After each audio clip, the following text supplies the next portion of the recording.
Hi guys, welcome to my channel. అయినా ఈ summer లో కిచెన్ లో వంట అంటే మామూలుగా ఉండదు. అయినా బ్రతకాలంటే తినాలి కదా, సో వండుకోక తప్పదు. ఇన్ని చెప్తున్నావు, ఇంతకీ ఏం వండుతున్నావమ్మా అనుకుంటున్నారా? ఇంకేముంటది, క్యాప్సికమ్ టమాటా కర్రీ. లాస్ట్ టైం తిన్నప్పుడే నాకు ఫేవరెట్ అయిపోయింది. ఇంత బాగుంటదని తెలిస్తే నేను స్టార్టింగ్ నుంచి తింటూనే ఉండేదాన్ని. సరే సరే, ప్రాసెస్ ఏంటో చూసేద్దామా.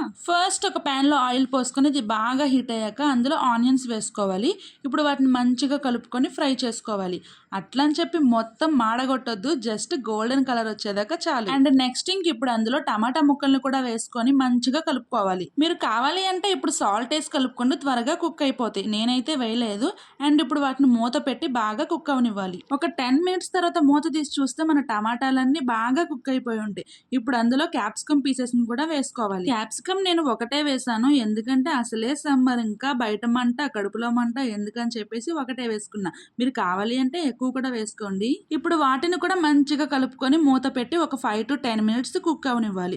ఆ తర్వాత అందులో కొంచెం జింజర్ గార్లిక్ పేస్ట్, పసుపు, రుచికి సరిపడా ఉప్పు వేసుకొని మంచిగా కలుపుకోవాలి. కిచెన్ లో వంట ఏమో గానీ అస్సలు గాలాడదు కదా, ఎప్పుడు వంట అయిపోతుందా, ఎప్పుడు వెళ్ళిపోదామా కిచెన్ లో నుంచి అనిపిస్తుంది. అయినా ఇష్టంగా వండుకుంటున్నాం కదా, అంత కష్టమేం అనిపించదులే. ఓన్లీ క్యాప్సికమ్ తో ఫ్రై చేసుకుంటారు, అది కూడా చాలా బాగుంటుంది. బట్ నాకు టమాటాలు వేస్ట్ చేస్తే ఇంకా ఇష్టం. జింజర్ గార్లిక్ పేస్ట్ పచ్చి స్మెల్ పోయాక అందులోనే రుచికి సరిపడా కారం, కొంచెం కొత్తిమీర వేసుకొని బాగా కలుపుకోవాలి. అండ్ కారం పచ్చివాసన పోయేదాకా కలుపుకుంటే మన క్యాప్సికమ్ టమాటో కర్రీ అయితే రెడీ అయిపోయింది.